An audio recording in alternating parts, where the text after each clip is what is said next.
yourself for the people watching today? Yes, my name is Dr. Thamil and I am a professor for a module that I'm teaching currently at ESCP, which is called, well, that's a difficult question, European Systems and Comparative Political Systems. Comparative legal systems and comparative political systems. It's a very difficult module that I'm currently teaching at ESCP. I have been previously a professor at the universities in Dublin and in Galway, but also in Nottingham in the UK. So Ireland and in the UK first, before I now joined the Irish Civil Service. And I'm currently working as Senior Legal Advisor to the Minister of Justice. I was intrigued to come here and to teach at ESCP. Well, that was going to be my next question. What made you come here today? Why did you accept our request to participate? I like to say in my previous life I was Sicilian, and I love Sicily. One of the professors from ESCP is Fabrizio Grana. And Fabrizio and I, we did the PhD together back in the days in Galway, in Ireland. And he asked me to teach last year when I was still a professor in Nottingham. But my former boss, the former dean of the School of Law, she said, no, I'm not allowed to go to Torino, because obviously Nottingham is so beautiful. It's very beautiful, so she said to me, stay in Nottingham and eat baked beans and... nice forest though. Yeah, very nice forest. She said stay here and teach and lecture and do everything. But then I finished the job at Nottingham, I quit the job, and when I joined Irish Civil Service, Fabrizio contacted me again and said, Thamil, would you be free to teach again? And I said, yes, I'm ready to do it, and then I joined. And what made you come to the podcast today?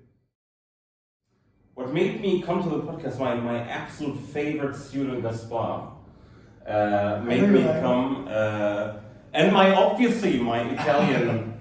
Italian family here to my left-hand side, especially my Genovese family. You look a lot obviously they were the incentive for me to come and to be at the podcast.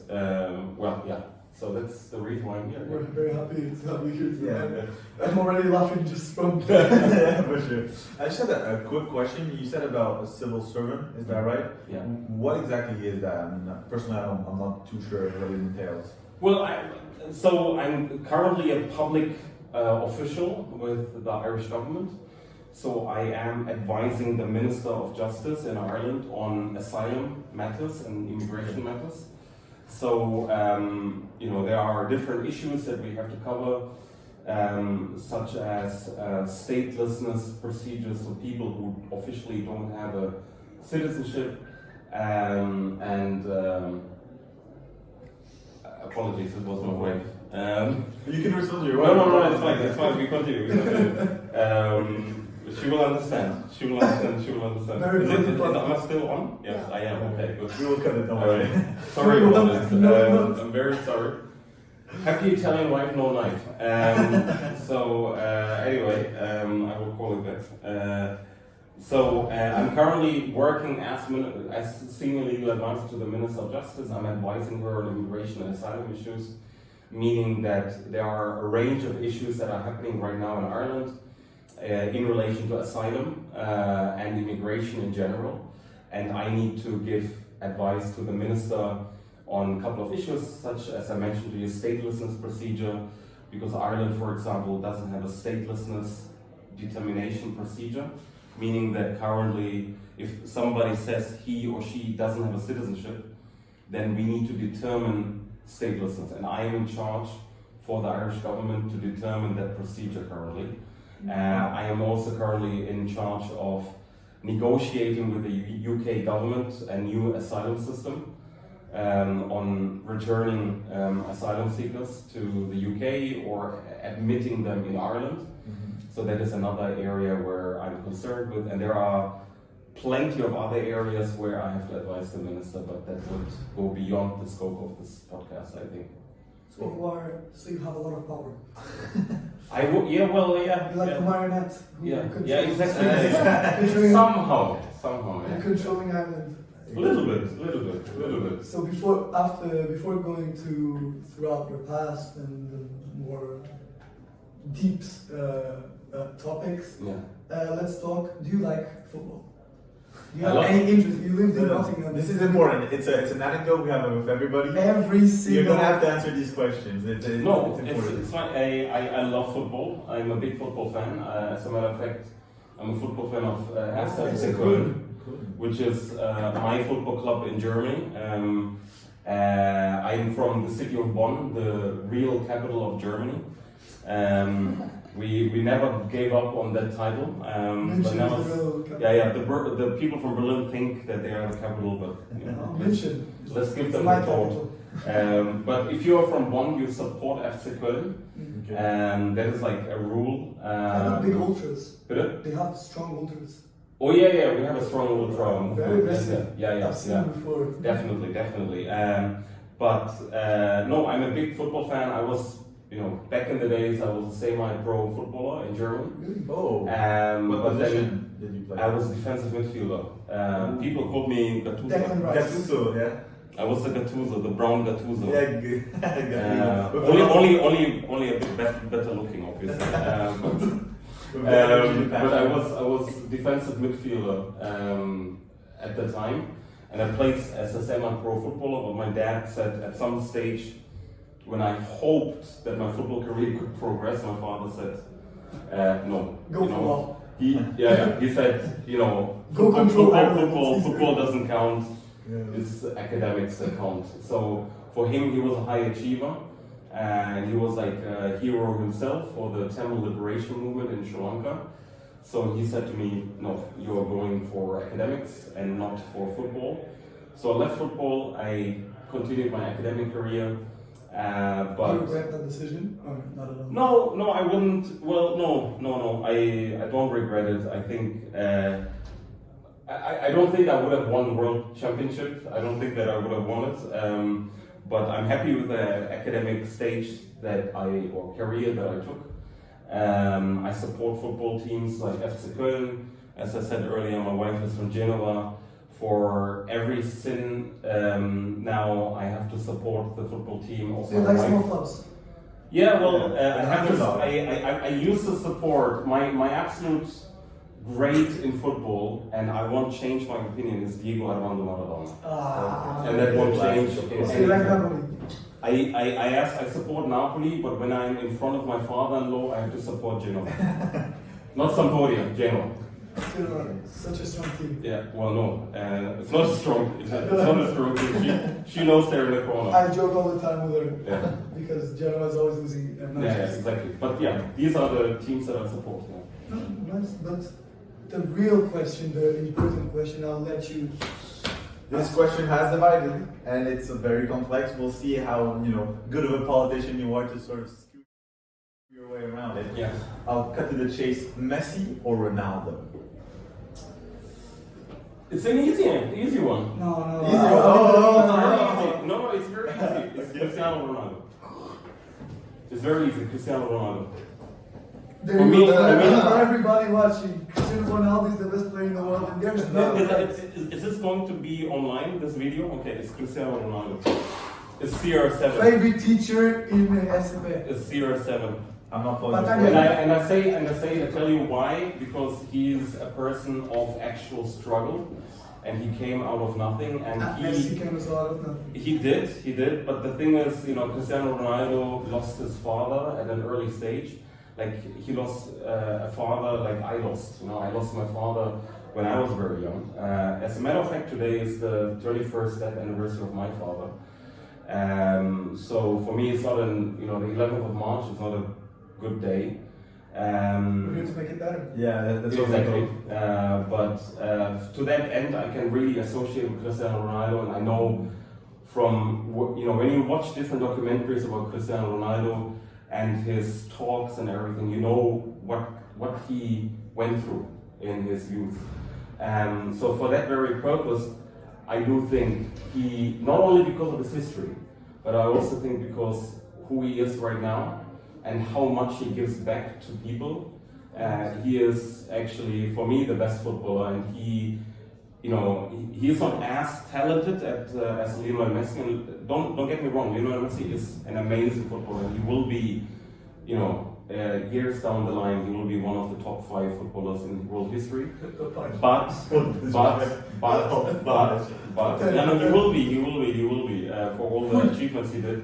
What are your top 5? What would you say are your top 5? My top 5 footballers. Would you put Maradona in front of Maradona will be always first.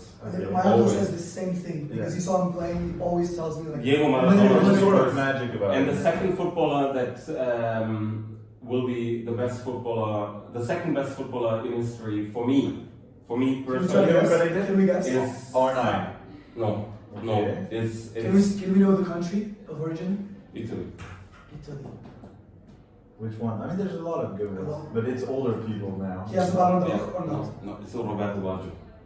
Oh, yeah. Roberto Baggio. Roberto Baggio. But why him so high? I mean, he's a good player. He was the best footballer in Italian history, and he's like, unfortunately, he didn't win the World Cup 1994. If he had won the World Cup at the time, his estimation would be much higher. I think he is one of the greatest footballers who has ever played the game. And Well, I never saw him play, so I cannot. he is, I'm unfortunately older than you. So I saw him at different championships, Italian championships, but also world, European championships. And the way how this man played was amazing. And also in his terms of private life, he's not like Antonio Cassano. He's not, any other footballer. He's like also a very decent human being. He's very intellectual, very down to earth, and good human being as well. So he would be my second. And then I think the third best footballer I've ever seen in history would be Paolo Maldini. Yeah. Paolo Maldini would be the third. That's best. not surprising, actually. Why law in general when you were young, maybe like us? Well, it's an easy answer. As I said to you, my father played an incredibly important role in my life. My father was a Tamil freedom hero. He fought for the rights of the Tamil people. And the Tamils, like the Palestinians, are an oppressed people who have been, after colonialism, fighting for their own land and for their own rights. He came from a very privileged family. He came from a family of royals. He belonged to the last Tamil king in Sri Lanka. He was a civil engineer, he was an intellectual, he was an academic, but he chose to enter politics because he saw early on that the Tamils were discriminated by the Sinhalese, who were the governing people in Sri Lanka at the time. So he got involved in politics to fight for the cause of the Tamils. And while he was fighting for the cause of the Tamils, he decided to, fight as a politician, as a speaker for the Tamils. And when he did so, he was in prison for 7 years. And after that, he came out of jail. And I know that during his 7 years of imprisonment in jail, he was tortured. He never told me what happened to him, but I know from his friends, comrades, what happened to him. They told me this and this happened to your dad. They in prison. They during the 7 years they extinguished the cigarettes on the body of your father. They spat on your father. They urinated on your father. They didn't allow your father to see his mother's funeral. So he went through a lot of torture in his life. But when he came out of jail, and when I approached him, when I was a grown-up young man, I asked him, why did you go through all of this? He said to me, son, and this is, I think, the defining moment, I think, why I studied law, to answer your question. He said to me, son, there are certain moments in life when you have to do the right thing. You have to do the right thing. And if some people are oppressed, some people are discriminated, some people are suffering, you need to owe them, you need to lend them your voice. You have to fight for them. And I think when he said that, I realized that was like shortly before I studied university. I thought to myself, perhaps it's the law. Law is going to help me to speak on behalf of people. And it became my tool to speak on behalf of oppressed people. Were they, homeless people in Germany, because I was a housing rights lawyer. I was a refugee rights lawyer as well, so on behalf of refugees, but also, generally on socially impoverished people, regardless of color. I used the law to fight for their rights, and I think that is why I became a lawyer eventually. So your father was your biggest hero, Oh yeah, and definitely. that made you choose law. Definitely. Actually, myself, I wanted to pursue law. I always loved law. Yeah. I didn't know exactly if I wanted to be a lawyer or a jurist, because my father as well pursued law, Yeah. and I always wanted to be like him. Yeah. Last minute, I chose otherwise. But Yeah. I understand the wanting to pursue the same Yeah. thing as the father. Yeah. Obviously, I don't have such a powerful story like you Yeah. have, but still, for myself, my father was a big factor for me. Yeah. It's interesting because when I hear what you say, you had this sort of goal from the get-go, from very early on, from even our age. You sort of kept throughout, and even though through countries, through different ways, you've really used law as a tool, as you said, against impoverished people, and have kept on doing that all the way throughout your career. I have a question: was that something easy to do, or was it more like there were more times where you wanted to say change a bit, or specialize in maybe other things that came naturally as you experienced more things? Yeah. When I was in Germany, I was working as, legal counsel for the German health minister. I used to work as legal counsel for the SPD, which is the Social Democratic Party in Germany. It's like in Italy, the PD. So I was their legal counsel back in the days after I finished my law studies. And then I worked as a housing rights lawyer, as I said to you earlier. But I realized, I think after like one plus years, I realized, in as much it was fulfilling me to fight for the rights of people who are looking for their own homes and everything, that I wanted to specialize in some other form of legal studies. So I did then specialize my studies in law in human rights. So I finished my law studies in Marburg and Bonn, so two cities in the western part of Germany.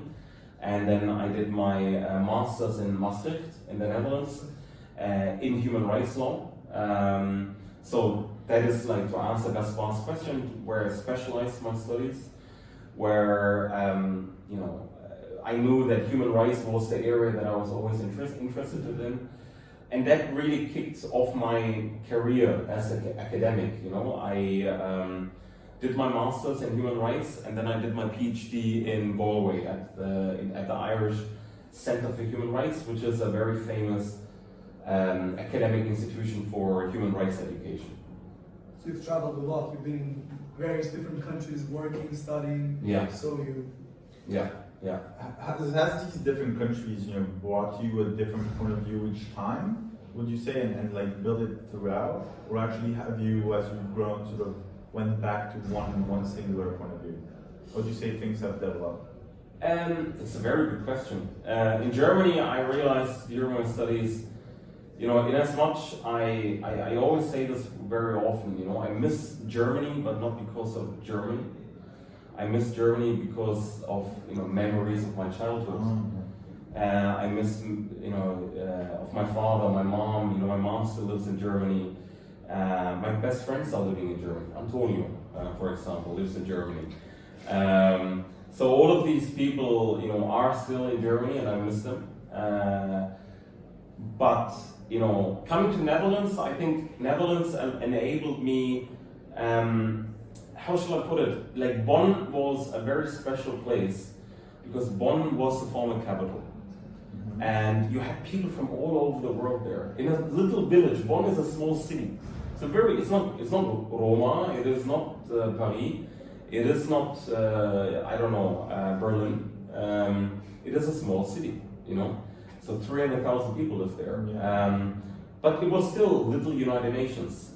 I went to school with people from different colors and religions. I went to school with the sons and daughters of ambassadors and other diplomatic staff.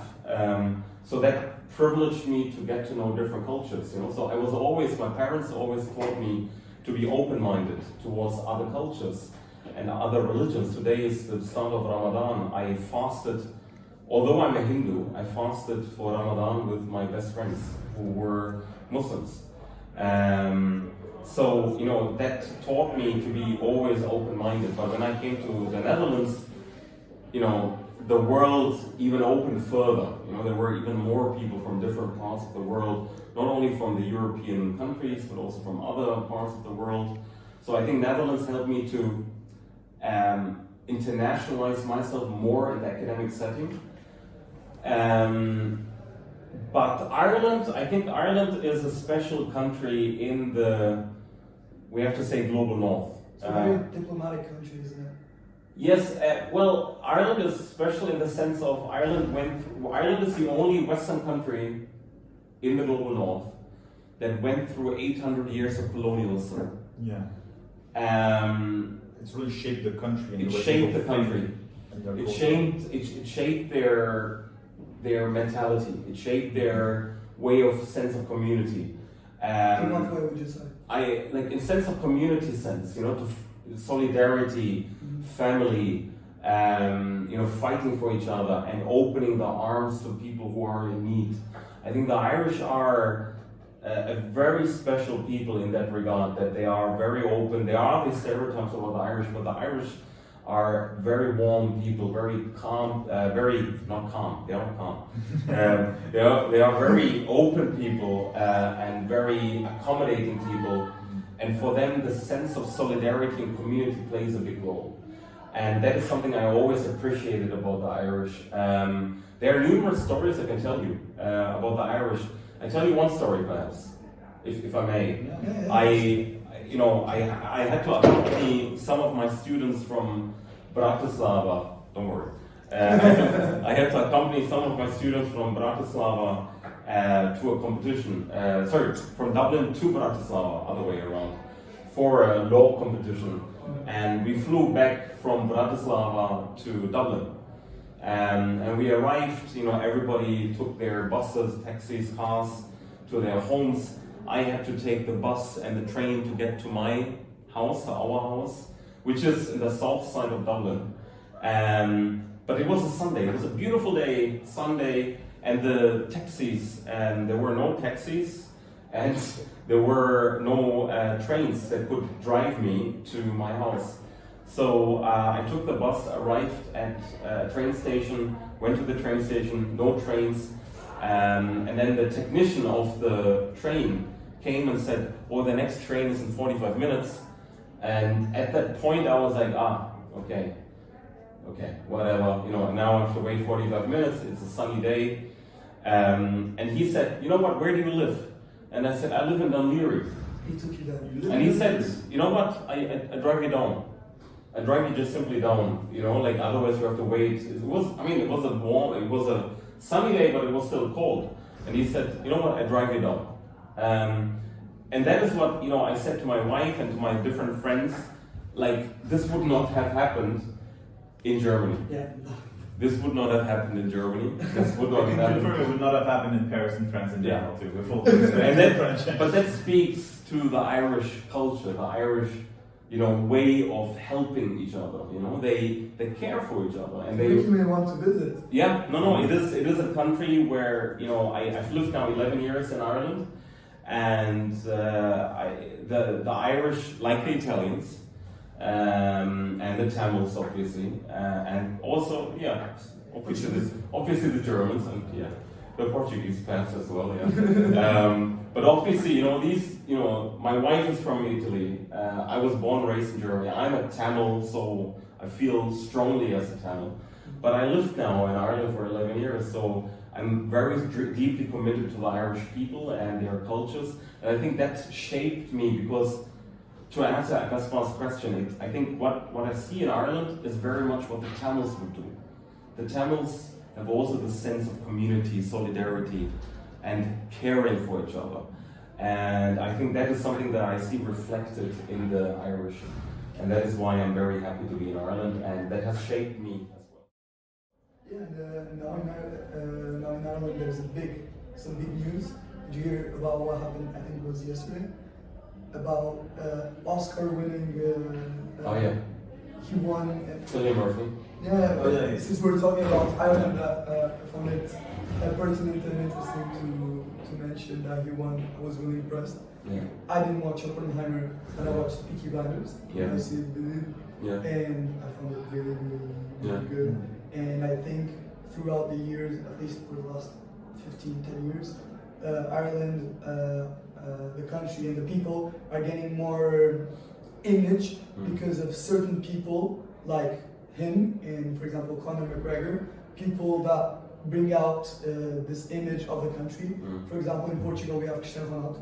Many people I know, various people in the world don't know about Portugal, but if I say the name Cristiano Ronaldo, they already know. And I think it's really good for Ireland now to have these people.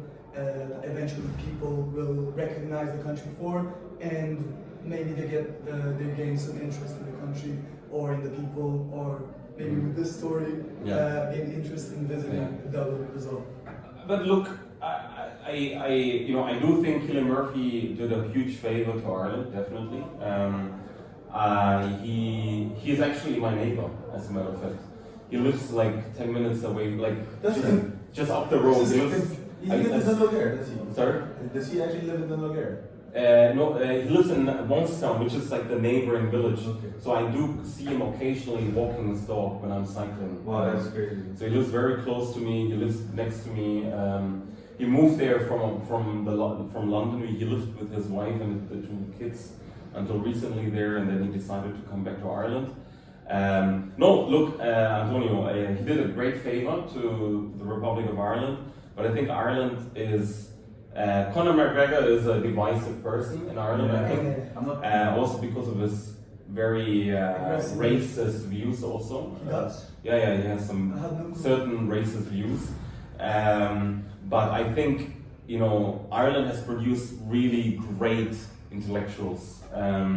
Like Italy did, we have Leopardi, we have Dante, the great writers, etc. Ireland has great writers as well. We have, Oscar Wilde, my favorite writer in history. George Bernard Shaw. Yeah. Sorry? He's Irish. Oscar Wilde is Irish.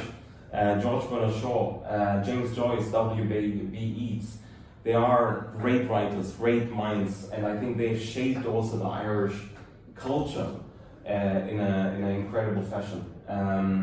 So Ireland is an incredibly talented place, incredibly talented And for rugby as country. well. Oh yeah, Of course, they're the best team in the world. Right? definitely. Yeah. Although they lost recently Yeah, to England, yeah. but anyway, we don't talk about it.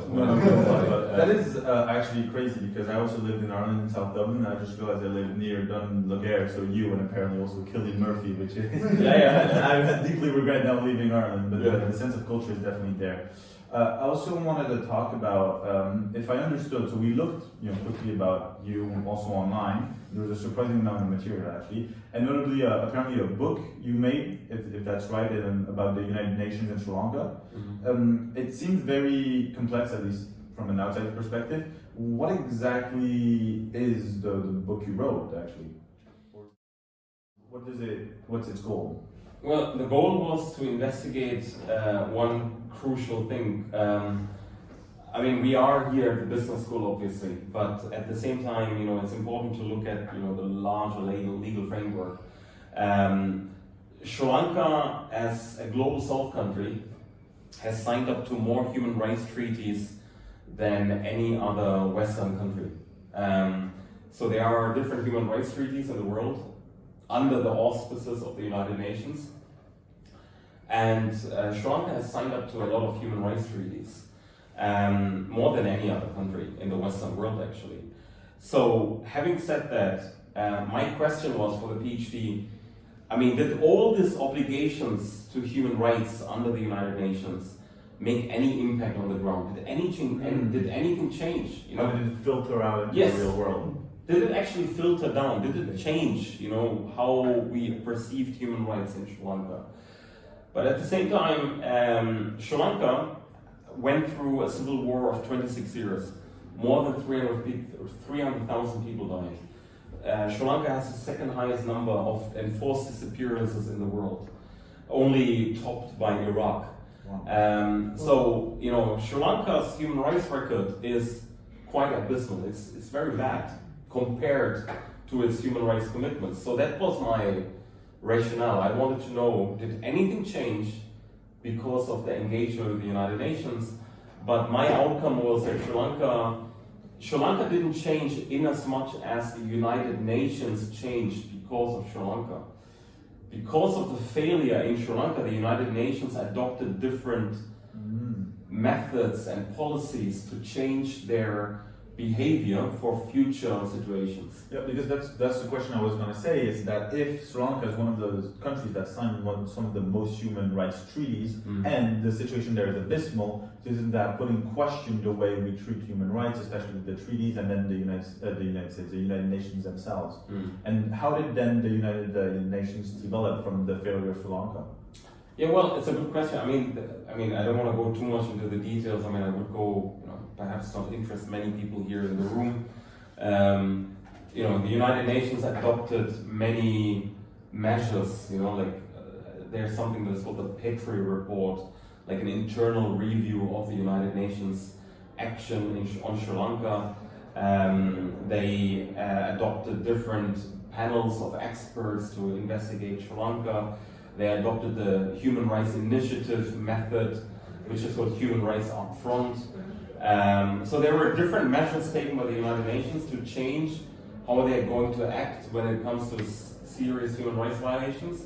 But we have seen human rights violations happening over and over and over again. We have seen Syria, we have seen Libya, we have seen Palestine.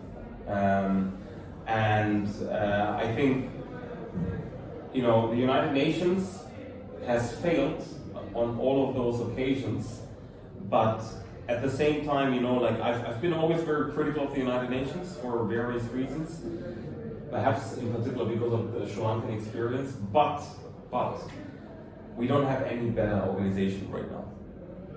It's the least worst organization. It is. The United Nations did attempt to solve different crises around the world. Poverty, for example, AIDS, for example, Ebola, as an example.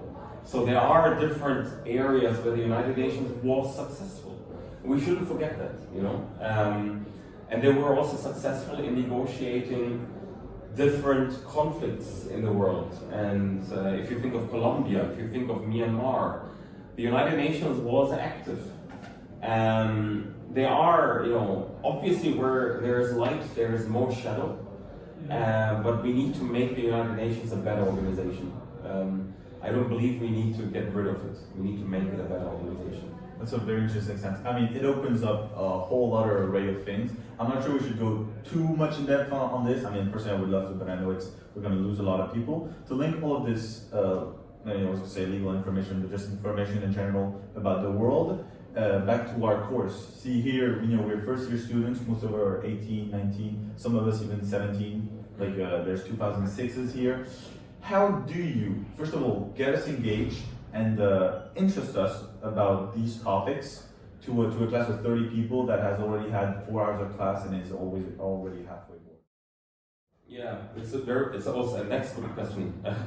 So when I started to teach here, I asked actually around because people told me, that people will be on their laptops, they will be on their mobile phones, they will be talking to each other. It's their first time in the academic setting. So what are you going to do now to get them engaged? But look, when I was in Ireland, I taught a course for highly talented kids, which is called CTYI, Center for Talented Youth Ireland. They were like little X-Men and X-Women, very intelligent kids. They were 10 years old. They were answering stuff, and I was like, okay, okay, Hospital. I was like, what the heck is this? You know, like I should leave the room. You know, they're so intelligent. But I taught also, you know, mature classes. You know, at university level. But now I'm currently training and giving lectures to civil servants, mature civil servants, like I did on Friday, for example, in Dublin. So, you know, like I have experience to deal with, you know, very young human beings, but then, you know, human beings who are your age, and then, you know, human beings who are even older. You have a wide range of those. So yeah, much, you know, I think I have a broad range from 10 to even 60. What's the way to go about like this? a method to captivate the students. Yeah. Because there are. Yeah. And also learnings, how have you maybe changed your way as the course went on? Yeah. So I think, you know, my approach to teaching, and I think that is what I said always at the very beginning of the seminars and the lectures that I gave to you guys here, I always said my approach to teaching is I'm not giving you, as we call it in German, Vorlesung. Vorlesung means to read something out to you. I'm not going to give you a literal like reading out of the books. In Germany, when I went to study, my professors would read their chapters. They would read one chapter, that would be one lecture, and then they would say, next week we're going to read the next chapter together. And I'm like, well, what's the point of going to a lecture and you're reading your stupid chapter to me? I should read it at home, you know. So I never wanted that kind of teaching, but I think my experience in Netherlands, in particular Ireland, had galvanized me to be a more active, aggressive lecturer, professor, in the sense that I want to use more technical innovations like Mentimeter or Mentimeter is like where you do a quick poll, where you put a question and people have to go online and then give their vote on something. Or we do group projects, we do mood courts, group simulations, where, you know, I'm talking about the law and I take the law out of the books and I give it to you that you are creating the knowledge, but then are proud of that very answer that you give. You know, that you know, okay, he's not talking all the time, but I am learning something and I'm getting out of this something because I am applying the law. Okay, so that has been always my approach, and I think during the time here at ESCP, I wanted to even take it further, to be even more interactive, especially when you have an 8:30 class. The 8:30 class is a very unthankful seminar. It's all the professors. We had Batavia here before, and he also told us we had in the 8:30, and he said sometimes you just gotta adapt yourself because you know most of them will be half away asleep. I think we were lucky for having Batavia the first class we had, because he was very charismatic. Yeah, he wakes you up. Very open. He knew to his students. How did you go about it with the 8:30 class? When we have the 8:30 class, first of all, I always bring breakfast. I always make them eat something so they have sugar in their blood. Really? That is my. Sugar. Yeah, get some sugar and wake up a little bit. And I always say to them, you know, in every seminar that I give later on, I always say we take a 5 minutes break. I mean, you don't want to sit. You don't want to sit 1.5 hours in a seminar and then, you know, have no fresh air. So I give always a 5 minutes break, but I try to start the conversation by either saying this is a quote, or this is a cartoon, or, you know, street art. Can you comment on this? Because this way, immediately people have to engage in a conversation, you know. And even when I notice somebody is going to fall asleep, which happens, then I say, okay, we take a quick break. I wanted to talk to you a little bit more about the law aspect, because we are in a business school and there's a certain business setting, I guess, to it, and a business context into why we learn the law. And then there's also the law and where you come from, and also the human rights. And how do you see, or how do you manage these two things that can, one, get together, but also two sort of defy each other? It's another good question. Only good questions. Did you drink some Negroni already before you came here and asked me these questions? To be sure, we took 2 shots of tequila. That's good with you. Mamma mia. Mamma mia. We actually have one for you. Well, do you? No.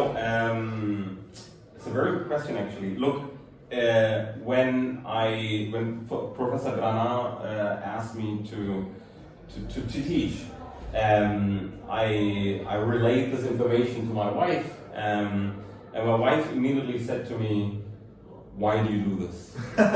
You know, like you are a human rights lawyer. Human rights doesn't really fit into the ambit of ESCP."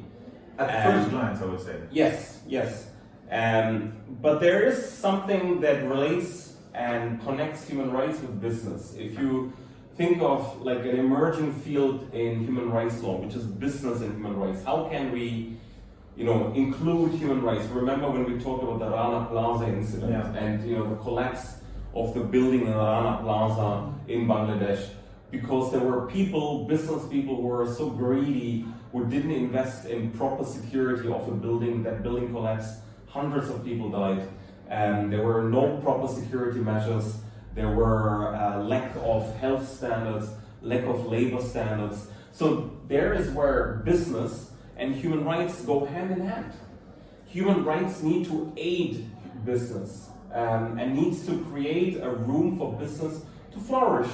But at the same time, human rights needs to take a centerpiece in the education of business students. Business, yes, okay, we have to accept the realities that we are doing businesses around the world, but to what extent can we do business with a human rights imperative? How can we help business to flourish, but not neglecting human rights of people? In particular, of human rights of people who are working think of businesses like Shane. Think of businesses like Zara. Think of businesses like Nike or whatever. What are the conditions of those people who create the clothes that we are wearing?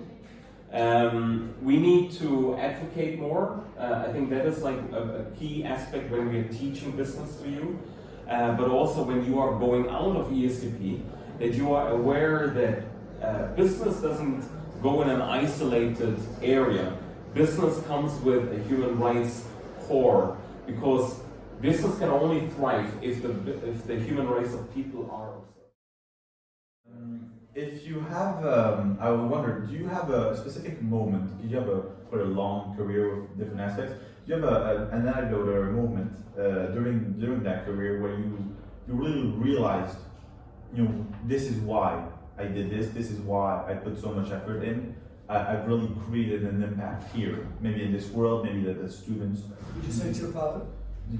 Do you have that moment? Or is there other moments where I think well, you've created the impact personally. I created personally the impact. Yeah, I think there is this. I think I always get. I mean, obviously today is the death anniversary of my dad, where I usually get emotional, but. I got very emotional about a certain impact that I left when my former LLM students from Nottingham, they sent me a video. When I announced to them that I'm leaving, they didn't expect me to leave, but I had to take the decision for family reasons. My mother was in Germany, my wife was in Ireland, and it was not feasible anymore, to live in 3-4 different countries anymore. My parents-in-law were in Italy, so we needed to consolidate where we lived. So I had to tell my students, listen, I would love to continue. Although Nottingham is not Venice, Nottingham is not Genova. So I said to myself, I need to leave, unfortunately, and the students created a video for me, like a 15-16 minutes video.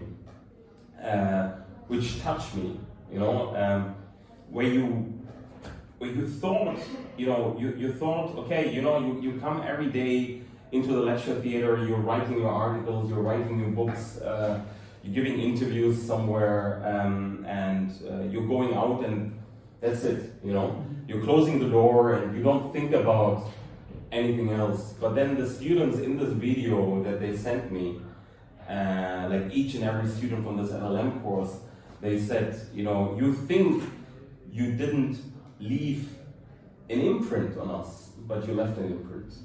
And if we are now Yes. So when certain students that I taught in Nottingham and even in different other universities around the world, in particular in Ireland, they are now in particular positions in the EU or the United Nations. They write back to me and they said, because what you taught me, I'm here. When I have this one student who wrote me from in the middle of Africa, from Congo, and she was on a peacekeeping mission as a human rights advisor, and she said, I took this position on because you taught me. So I was like emotionally taken when she wrote this to me. She wrote me on LinkedIn and said, I don't know if you remember me, but I am XYZ, and I'm now in the Congo. I have like a little moment of internet right now. But I'm here and I'm not regretting 1 second what I decided to do because you taught me to do. I would cry. Yes. I would bash my eyes. So that's definitely inspiring. And I think that was like for me, a very, very emotional moment. In addition to the videos that the students send me, where you are like, okay, you made an impact. You probably, this is what I always wanted to do, and this is like, now I'm civil service, but my longing is to come back to academia to teach, because I think my role is to teach, to educate, and hopefully to do my little piece in the world, to send out people in the world who can make a better world. To make your part. Yeah. That is a great attitude. I think it works quite well. I had a question. If we flip the roles and you now become a student with the experiences that you had, and you're a student here this bachelor, kind of like the potential viewers, what do you think you would take or focus on in this bachelor, whether that be from your course specifically or just in general? So to the potential viewers, whoever might want to watch this, so if I was a student, so the question is, if I was a student, what you would take from this bachelor? Yeah. In a general sense, what you want. Yeah, I think this was a question that was like thrown at me from different students already, from the seminars that I teach, also from the other seminars. I think the bachelor can help you from ESCP as a good grounding to continue another degree in a different area. I have friends and colleagues who did business before they eventually did, either they did their masters to specialize in an area of business, like there's a master which is in psychology and business or something, and then I have friends who did law. As a matter of fact, they did law, and then as a bachelor, as a bachelor. In addition, they did a bachelor in addition to the degree that they did as a bachelor in business. Yes, yeah. I was so close to doing it as well, because as I said, Yeah. I did law, and I think it's Exactly, yeah. But I feel like it's very, very powerful. It's like It is, very but draining. But I think I think the degrees of business and law, business and political science, business and psychology, with the PPEs and PPLEs. Yes, so I think they can reinforce each other and actually support each other to make it a better learning, educational experience for you guys. And I think that is something that I've been reiterating to different students, because there were some students who said, is this the right module? Is this the right degree? And I said, listen, do it. And I think it's not like a waste of time. I think you are actually setting your career nicely off for even a better career, because you will have a degree from a prestigious institution. And I can tell this because I know a lot of friends and colleagues who studied economics at St. Andrews or who did their law degrees at Bocconi. They say to me, people who did an ESCP degree are, very strong because they come from a very strong institution. And, in addition to the ESCP degree, if you do something with a law degree, etc., that can help you to reinforce your degree and to give you a better experience in the working field. So I think if I was a student, to answer the question, I think I would continue and finish the ESCP bachelor degree, and then continue to either do a master's perhaps in the area of business, or even continue to have another degree that could fit with the ESCP. For coming here. No, thank you. Thanks This is to a really you. nice podcast today. Thank you very much. Thank you for everybody for listening in. That's it. Yeah, that's it. Thank you. Thank you very much. Thanks.